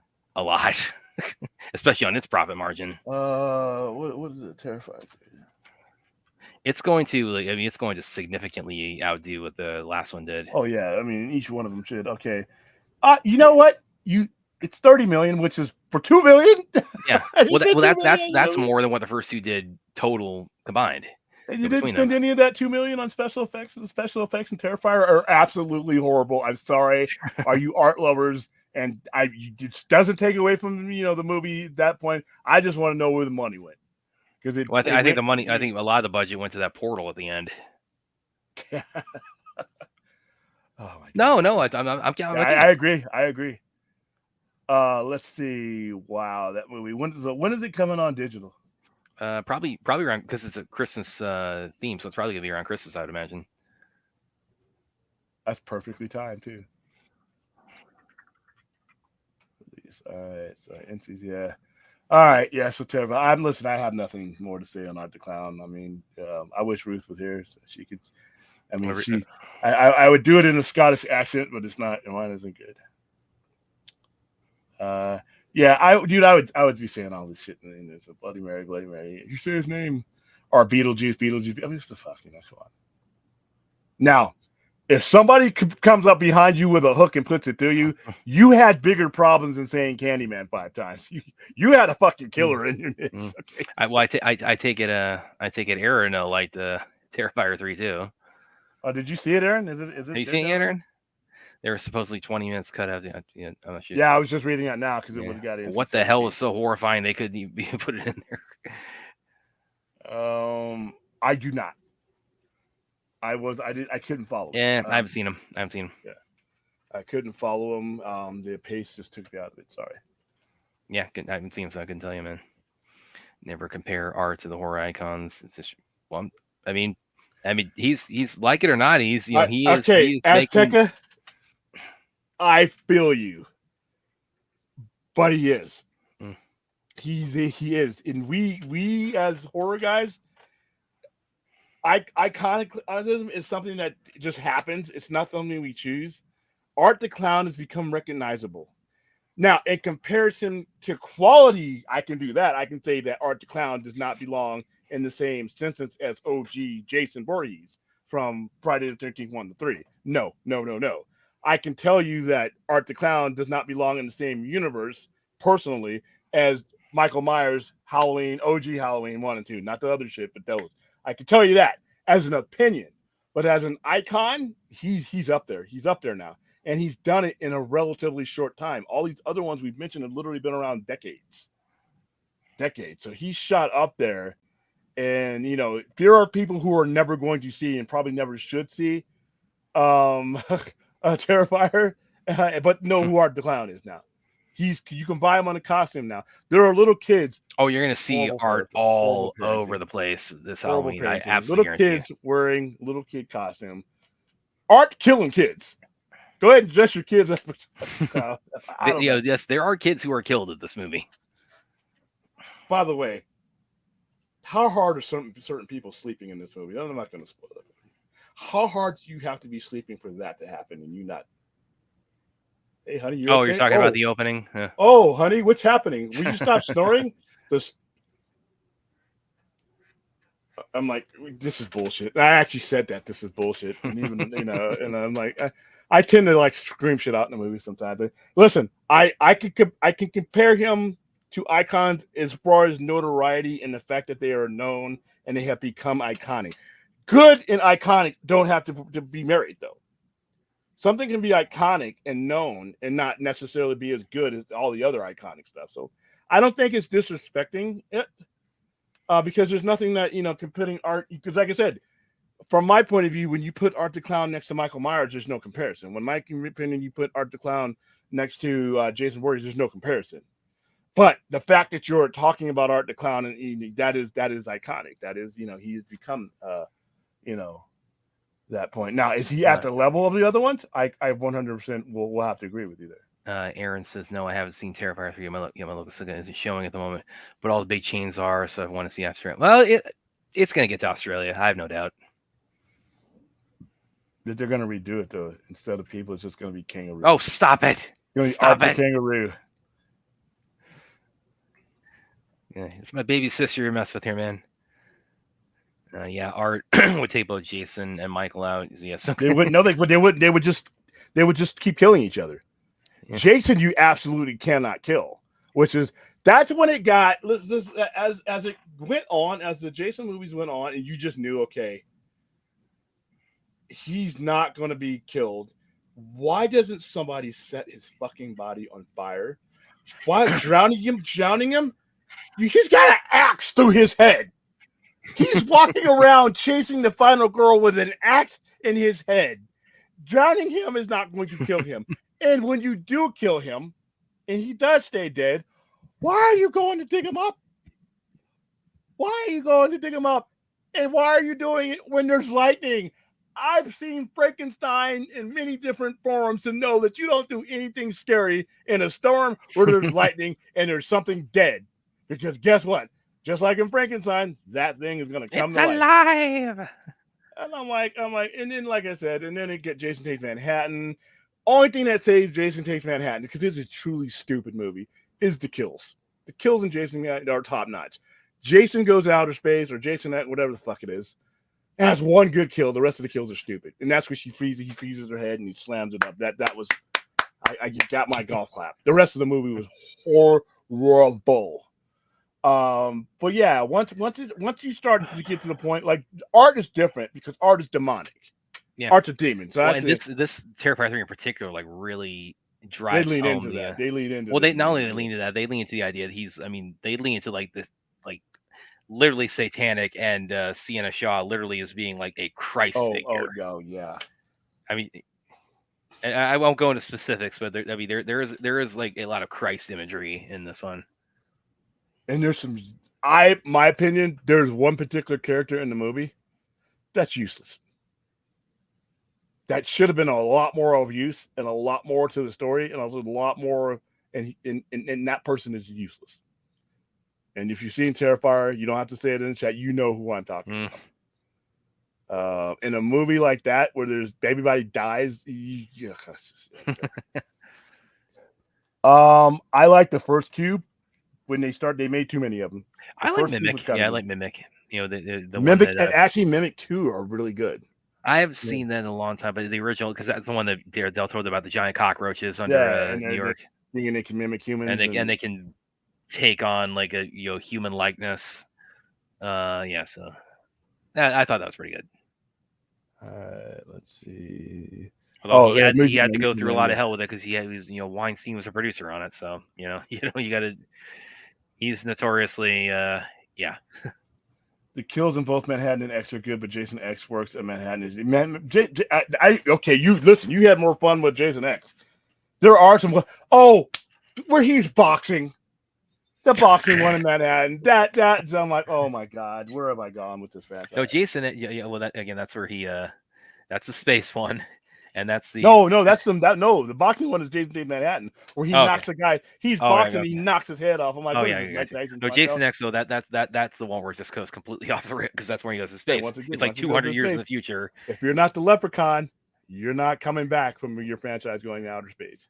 Once you go Jetsons, you ran out of ideas, and it's probably time to put it out. Well, they literally turn him into Lord Zed in the movie. I mean, that's what that mask he has on. I'm like, what is the fuck? It is so Jason X is like the most glorious like jumping of a shark I've ever seen. Outside of like a Fast and Furious, it's the Fast and Furious of Jason. I paid to see that. And the last Friday the 13th movie, and the one that told me that the franchise needs to be retired for about 25, 30 years, that remake sucked. That remake sucked. Yeah, I wasn't I cannot say it. I could probably do a whole stream of me sitting here saying that remake sucked. Well, and what they do also, because they kind of condense the whole Mrs. Voorhees one from the original, they kind of just squash that down to the first 15 minutes, and it's really the bulk of it is Friday the 13th Part 2, because it's just trying to get straight to Jason as the villain. Awful. Hellraiser is one of the greatest horror movies ever made as well. One of the most hardest. I met Doug Bradley. I've had Doug. Me and Doug Bradley were born on September 7th. God, I can't. The Hellraiser. That's hard to watch. Because it's dudes with needles in their heads and people ripping themselves apart. I had Doug Bradley at the Sci-Fi Center on my stage in my theater doing audio commentary for Hellraisers 3. And so it took us 3 hours to get through it because he kept stopping it, because it was supposed to be that he was talking his way through it. But people would ask questions, and every time he asked questions, William, would you stop? You guys know Armando, who was on the show Saturday. Me and Armando and his wife, Kelly, got Doug Bradley drunk on our birthday at the Palace Station. No shit. Pinhead, we were sitting at the bar with Pinhead. And I have pictures of this. I have pictures of me and Doug Bradley holding the box, holding the Lamette configuration. We got him some dark ale. He wanted to watch soccer, and he got some. He ordered his own stuff, and it was some dark beer. He got drunk. We took him back. He was at the hotel though. So he didn't have to drive in. But yeah, we got on our birthday. The non-alcoholic, the person who's never tasted or drank alcohol, was sitting next to Doug Bradley Pinhead, getting him drunk. It was hilarious. Guys, what about the ending of The Miz? Oh yeah, that's because that's a bit of it's a reinvention for the book. Yeah, it's a very dark ending. Yeah. Oh yeah, that one I wasn't expecting that ending either. Yeah, well, because the ending in the book is it kind of like when they go on the car. That's a spoiler. Well, I'll say the ending in the book is like more optimistic. Let's put it that way. Which is a switch from a Stephen King. Yeah, that was Stephen King. The ending in the movie is basically a kind of a punch in the face or a bullet in the face. I'll leave it at that. All right. So what else did I put on mine? And like I said, this is Thank you for the $2 super chat. The ones I put on this thumbnail are just ideas. I mean, these are not, I've hit them all, but this is to get the conversation. I think probably one that's on the thumbnail that probably the series is a little bit polarized, but like Chucky. I thought the Chucky movies were good until they weren't. And the remake sucked. I understood it. I understood what they wanted to do, and I was on board when I heard it. When I watch it, I'm not there. I'm not there. I enjoyed the remake. I thought because the remake, it's like he's not a possessed doll. He's AI. He's an AI controlled doll that's like his circuitry is off, so he becomes a killer. It just didn't land with me. When I heard that was the premise, I'm like, okay, this is different. Hearing about a premise and actually seeing the premise is sometimes it's different. I like the demonic side of it. And remember when he's talking all that shit, and when he starts doing his spell, like, all right, I'm like, oh, this is fucking cool. But I like the Chucky movies. They were fun. They put a lot of innuendo in there because a lot of kids went to go see those movies, and especially when Jennifer Tilly got involved.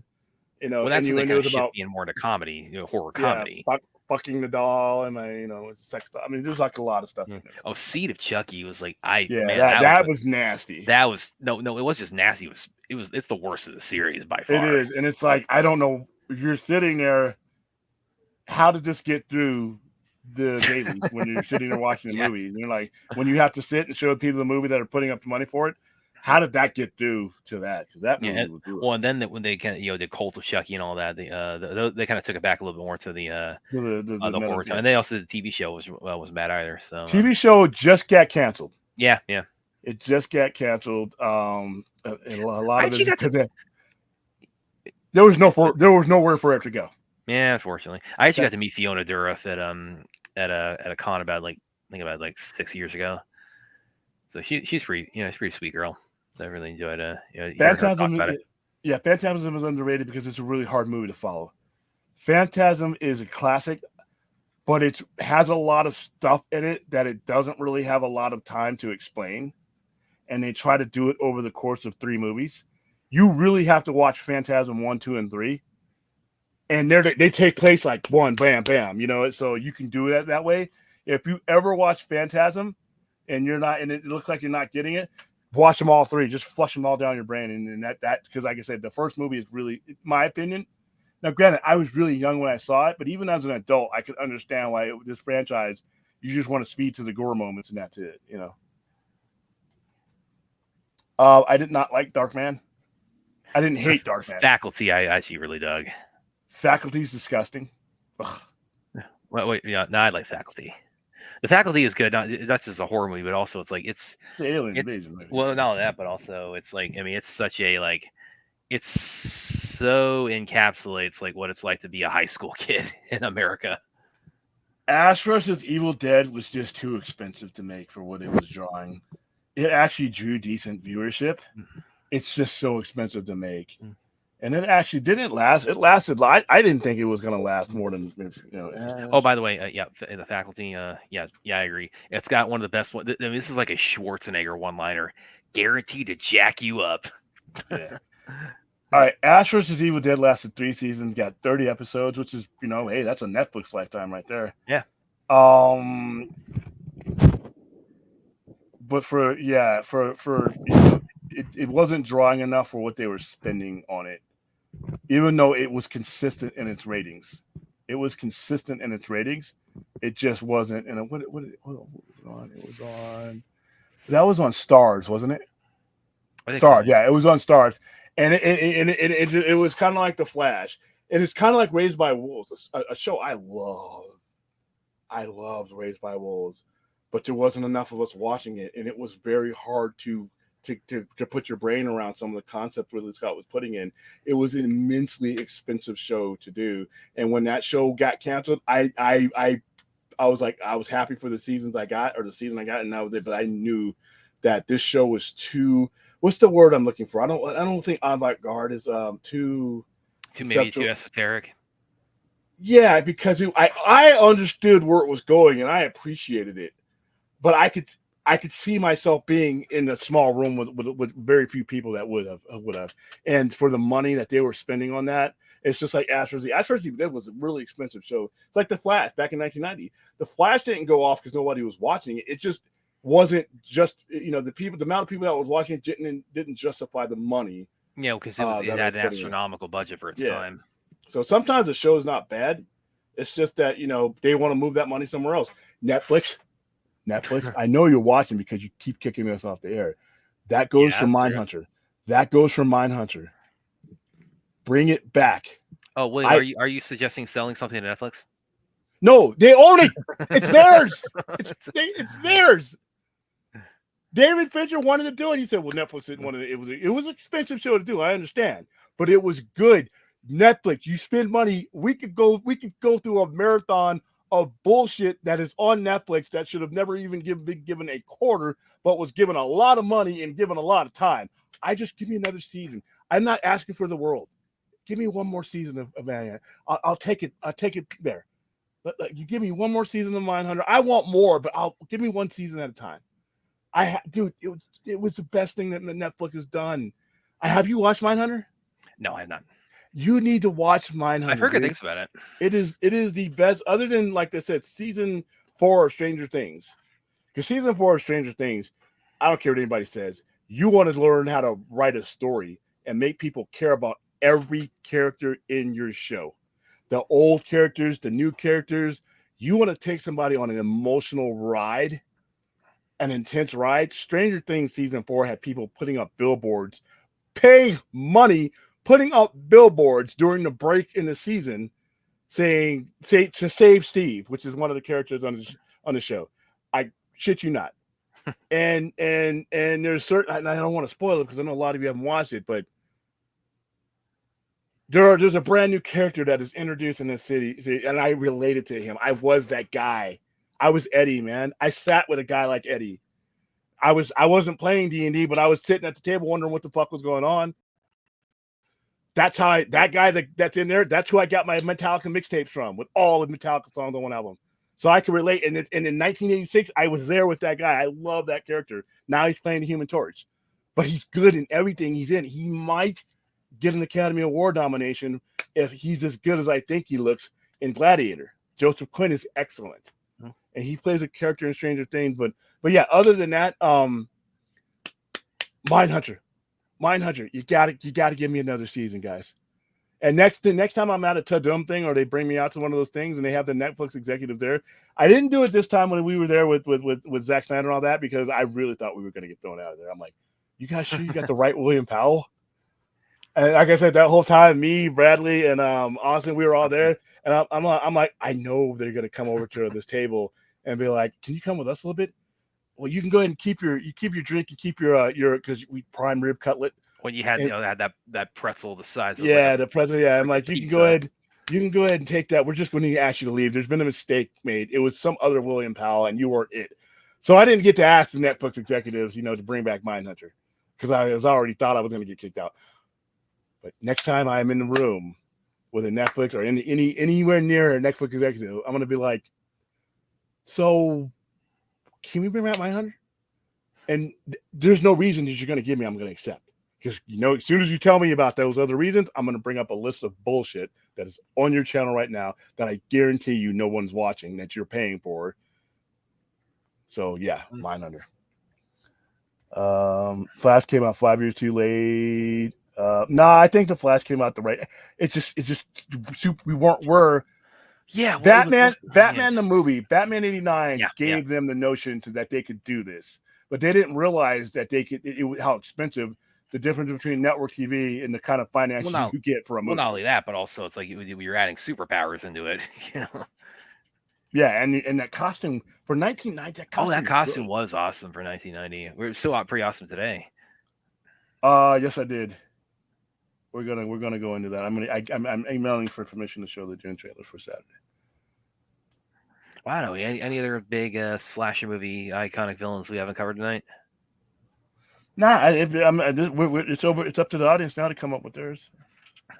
I think we've covered ours. Droga says he thinks the 90s Flash takes place in the Burtonverse. Really? You know what? He says that, right? It was why it got made, though. So you technically you're in the wheelhouse. He scored it too. Yeah. Yeah. They were thinking about that. They didn't never make the legit connection. But if it wasn't for Tim Burton's Batman, we wouldn't have gotten it. And that show was cool. Mark Hamill was in it. Yeah, it's a trickster. Yeah. And he looked like with his outfit. Oh my god. Final Destination. Oh yeah. No. We don't talk about Final Destination. Why not? Because I've done Home Improvement and there's so many ways to die in those places and this is that is something we shall not speak of. I hated those movies. Those movies were good, but wow, I was like, I don't. It shows you if this splinter cracks, then the wall falls over, and then it sends like this bowling ball rolling, and then it knocks the plates of glass, and I'm like, no, wait a minute, I don't even want to leave this fucking theater now. I don't want to go take a piss in the bathroom because something's gonna happen. One of them has an explosion happen in a movie theater, and then the roller coaster. Oh no, yeah, stop. No, the one that really got me was in the Final Destination is when they're on the escalator.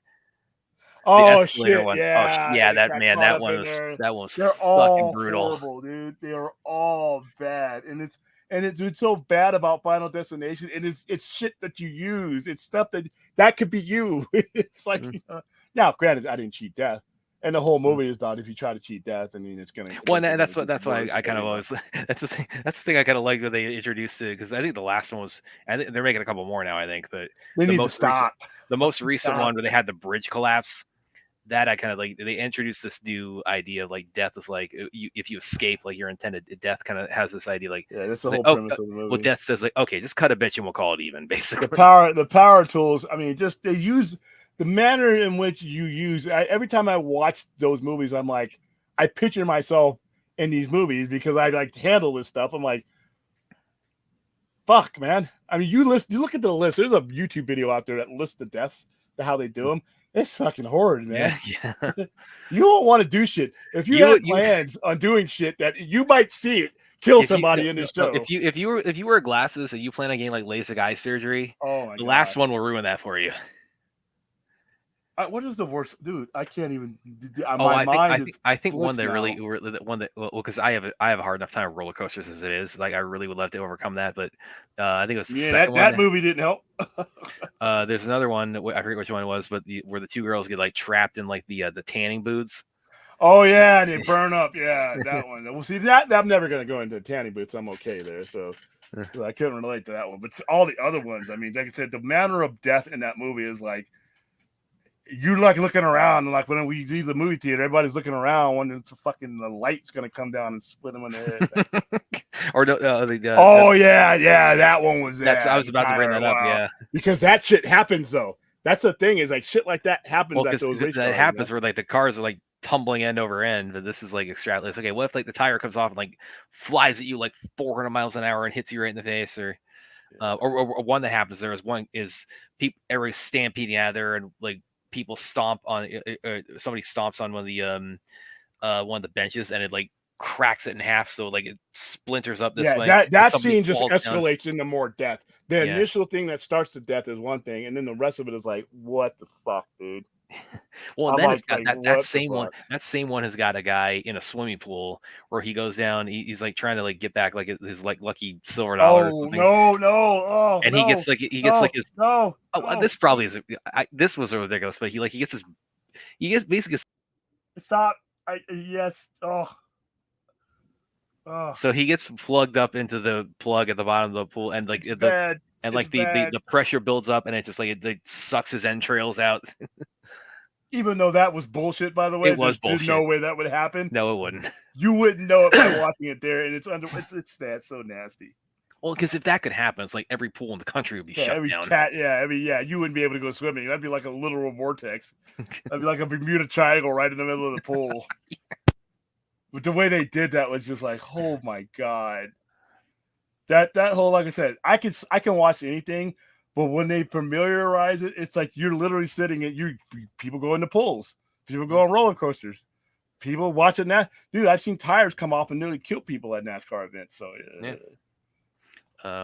Yes, this is also very iconic this time of year. The Hocus Pocus franchise and the witches are definitely you know what, the other thing that really creeps, this is another thing I didn't pick up on so much later with Hocus Pocus, is at the beginning when they lure the girl into their house and they make her drink the potion, they just drain the life out of her.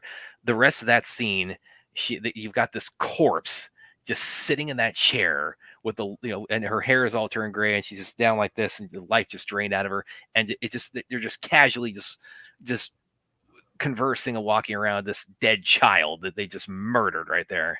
Yeah, that's pretty dark, by the way. Yeah, for a Disney movie, certainly. Families went to go see that shit, so I don't want to hear. Yeah, the Shark from Jaws. Shark from Jaws is definitely an iconic horror movie. Well, and more so because they had to.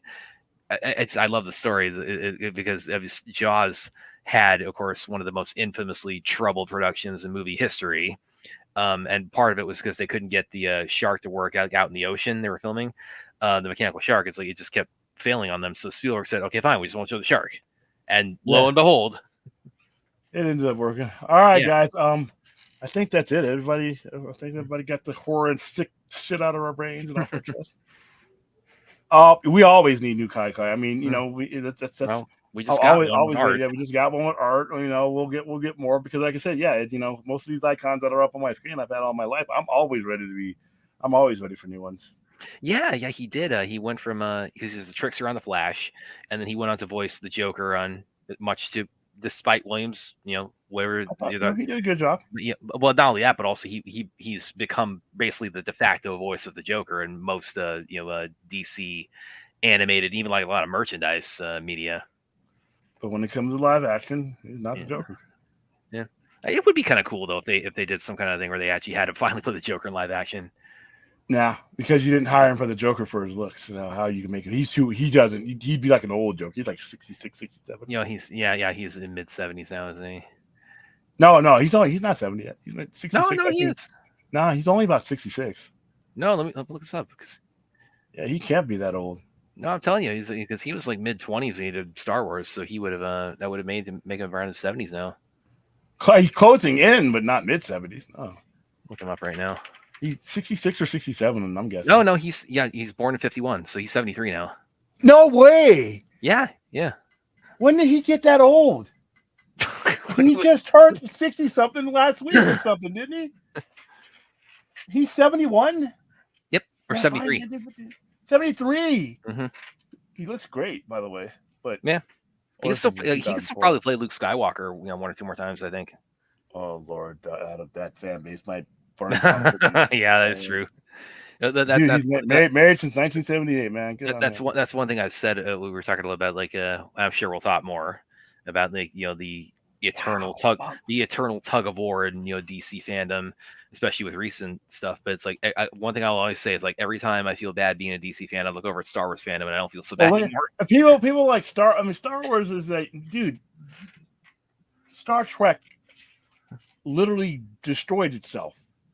They're still making money off it. Star Trek from 2005 to 2016, 17 literally fed on itself, and we couldn't get any Star Trek on because of our fans. So I mean, yeah, it's what Star Wars fans do is ridiculous. But my opinion, being a fan of both, I think Star Trek fans have good. Yeah, we might do it too. Like I said, we have half the month left to do it. So I like to stream. I like these streams.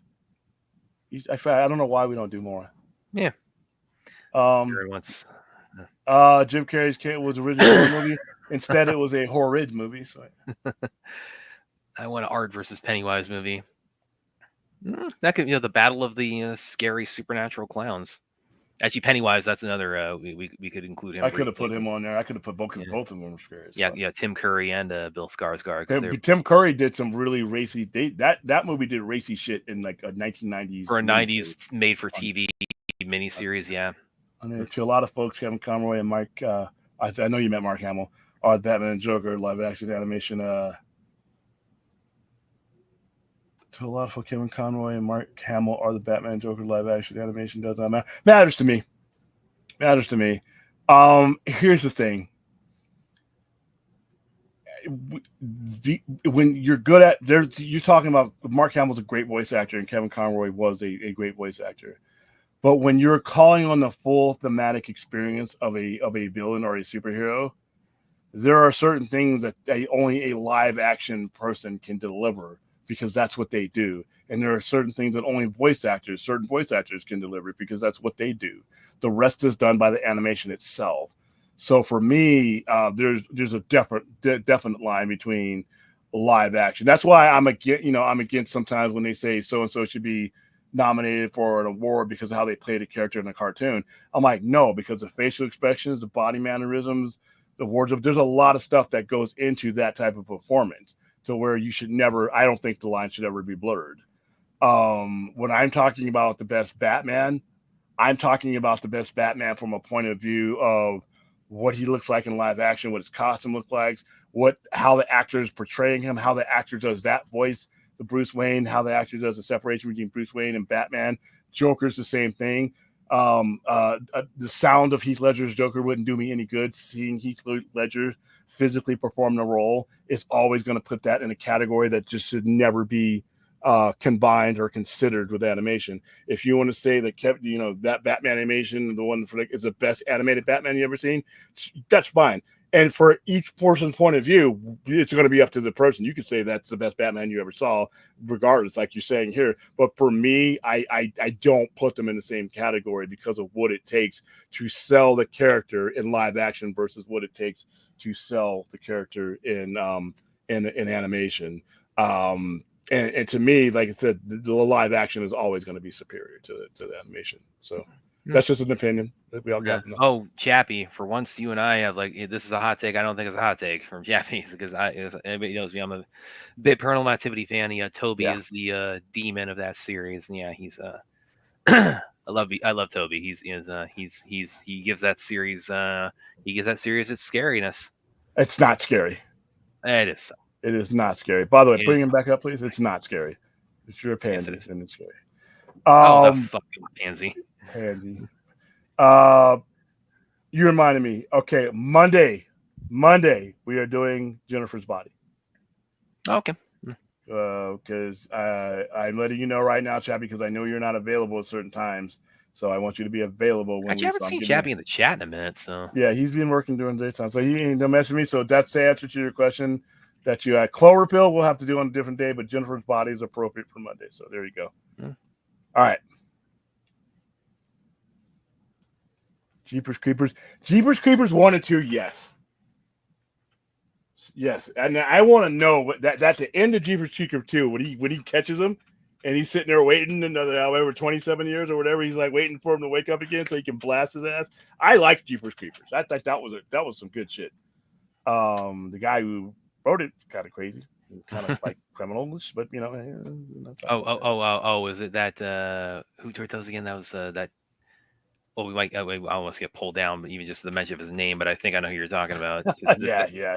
That guy, kind of a. There are some issues. Let's say he's not that different from Freddy. There you go. William disrespect. No, I'm not. I'm putting it in a category. I think if you want to say somebody who's the best at something animation, that's fine. But the animated version of a character is, to me, is not the whole of the character. There is just too much that goes into human to human making me buy that character, and you just can't do it in animation. You can't. All right, there's just nothing you can't. The stakes are lowered for me. That's not just. I never disrespect Kevin Conroy or Mark Hamill for what they've done. I just don't like it being put alongside or in the same category as live action. Could those men play I don't think either one of those men could actually play the live action version of them at that, because there are different things that goes into this. Just like some people are great voice actors, and live action people aren't as good as voice actors. It's what they do. So you're mixing the two perfections, and it's not the same. But for me, the portrayal of a character in one medium is not the same as another. And also, there are things that are called on in live action context, especially in Batman, that you just weren't going to do, especially given the nature of that cartoon, which is made for kids. So sorry.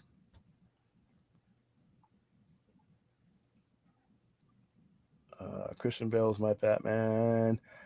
I love Christian Bale as an actor. I think he is a 4-quadrant actor. I think he can do it all. He is worth all the accolades. He is the Academy Award winner. I fucking hate his Batman. I hate his Batman. I hate the voice that is. I hate that. I never bought him as Bruce Wayne. It's funny you should say that, because I did a piece on Screen Rant like about a year or two ago where I talked about, now that we've had Affleck and Pattinson, because Ben Affleck has the voice modulator, Pattinson just talks basically in a whisper. So it's like, I never had a problem with the voice at the time, but now that we've had subsequent Batman, it's like, it does kind of stand out more. I hate it. Just hearing his voice just made me like cringe. I don't like the costume. Yeah, I don't like the costume. I just never bought into him as Batman. I just hate his Batman. Out of all the live action Batmans that have come since then, he's the one that I can't. When you can't listen to a character, it's really hard to. And Batman Begins, like I said, if I'm run out of Benadryl and I'm having a hard time sleeping, I can put that movie on and I will go right the fuck to sleep. The Dark Knight is driven by Heath Ledger. I don't even need Christian Bale in the movie. And all the things I don't like about Christian Bale's Batman, not Christian Bale himself, Christian Bale's Batman, come together in one of the most disappointing comic book movies I've ever put down money for, in The Dark Knight Rises. Is Christian Bale a tremendous actor? Oh, yes. All you got to do, he's the best thing about Thor: Love and Thunder. He is top tier. I mean, froze. Did I freeze? That's a low bar. Oh yeah, but as far as his Batman goes, so he says I just don't like his Batman. Not saying a lot. Yeah, as a matter of fact, there's not too many things about that whole trilogy other than Heath Ledger. I like Gary Oldman as the commissioner. I thought Lucius Fox, I didn't do anything. Michael Caine, towards the end, he's the best thing about The Dark Knight Rises. He's not in that much, but when he's in it, he's in it. When he's telling him, "I promised your parents that I would protect you," and all that whole speech he gives, that's all I needed from him, and he's great in that one. But yeah, I never liked Christian Bale as Batman. And I just don't. Let's see. Haven't seen Jennifer's Body. Well, yeah, I think again, that's an interesting one because it was kind of panned at the time, and it's kind of been it's accrued a fan base over like the 15 years or so since it came out. So in fact, actually, we just had on KFK relating to the Skyline franchise. But let me go ahead and pull this up real quick. I meant to share this actually when it was published, but it was relating to Skyline Warpath. We just had a guest columnist, Miss Jordan Crucchiola. Jordan, if you're watching, shout out here. She was at the Big Bad Film Festival, which for those of you who may not be aware, it's an action-oriented film festival. It's the second one they've done, and they showed a teaser of Skyline Warpath, with Ego Uwais, Scott Adkins, and showing what Liam has cooking for that. So she did a quick little kind of column on that for us. Corbett Mom Lynn. Is that a typo? Thank you for the super chat. Is that a typo? Which one was that? Which trap was that, Rational? The Dark Knight Rises does not rule. Not for me. Yeah, I just the voice was a turn off. I just, like I said, when I see Matt Reeves' Batman, I look back on the Dark Knight trilogy and I'm like, yeah, no.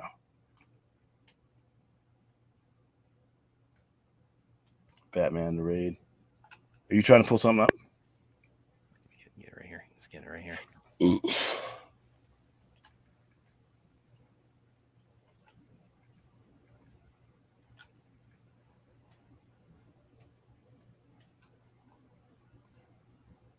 It's probably a good place to wrap it up here for the evening. But yeah, I just wanted to show this to you guys real quick. It'll come up.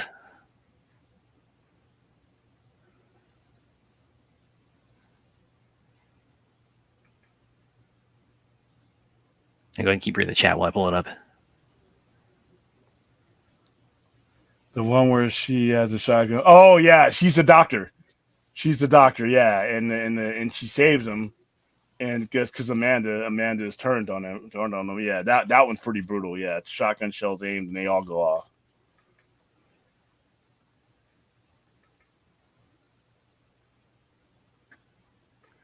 Yeah. Which version though? There's different volumes because there's two different volumes of the '90s one because it used two different Robins. So which one are you talking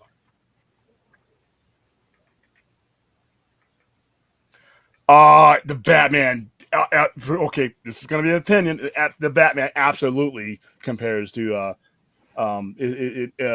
Bill's performance all around. I don't think his performance is that great in that. So Oh yes, yeah. This is the piece Jordan wrote for us where she was, because she was at the festival, so she was able to see the early preview for it and kind of give some quick little breakdown for it, and that was really cool. She was able to, she and Liam, were able to do that for us. And the reason I bring her up because she's, actually, very publicly, kind of been a big fan and supporter and advocate of Jennifer's Body. She actually did, I think in 2019, did a Q&A she co-hosted with the director and with Megan Fox. So, but yeah, she did a guest column on that for Skyline Warpath for us. But it was pretty, awesome we were able to make that happen. But yeah, she's also I think I might message her and say, hey, we're doing a watch party on Monday if you want to kind of even if you can't come on, just maybe come in the chat or just check it out because she probably would did that. All right, guys. Don't know what the schedule is going to be tomorrow. Got a lot going on. I know I'm not going to the movies tomorrow like what I did last week, so we'll probably be on the air. I'm going tomorrow night for a smile too. Yeah, but we will be on the air tomorrow night. Oh, hey, got a surprise for you guys. Got a fucking classic that we're gonna watch, and you've heard me talk about it over and over again. It's one of the most underrated thrillers of the 1980s. Got a path. 1980s. It's underrated, so I think it'll be appreciated in time. But go ahead. We're watching Manhunter. Okay, that sounds like fun. We're watching Manhunter, and I hope that you guys can understand why I hold this movie in as high a regard as I do. It is visual storytelling at its best. And it's a shame. I mean, I'm not ashamed that we got Hannibal Lecter in the form of Anthony Hopkins, as he himself becomes an icon at that point. But it's not the first movie he appears in. Manhunter is. And the way he is portrayed in Manhunter is different. Manhunter might be one of, if not the best serial killer movie ever made. It's up there with Seven. It's up there with Silence of the Lambs. I mean, it shares its lineage with Silence of the Lambs. So tomorrow, 11 o'clock, we are watching Manhunter. Saturday afternoon, we will be watching Halloween 1 and 2, the original. No Rob Zombie stuff here, but the original. Sunday, we might do something special. But that's what we got laid out for the next couple of days. Other than that, in our overnights and stuff like that. All right, guys. That's it. There's 68 people who are watching now. Shit, I forgot to do this. If you're watching us on Twitter, please come over, leave a like, subscribe, hit the bell. That is 51 of you that are watching. Even the one of you that's watching on Twitch, come on over. Hit the like, subscribe button. I forgot where we are as far as subscribers. I know we're inching up there. I know our views are getting up there. So, like I said, but come to us here because, like I said, when Brad's not getting us to monetize, this is the platform that's going to do best for us business wise. All right, that is it. And Hold on. Yeah, I think we can all agree all these serial killers and horrible villains we discussed this evening are very boomer draw.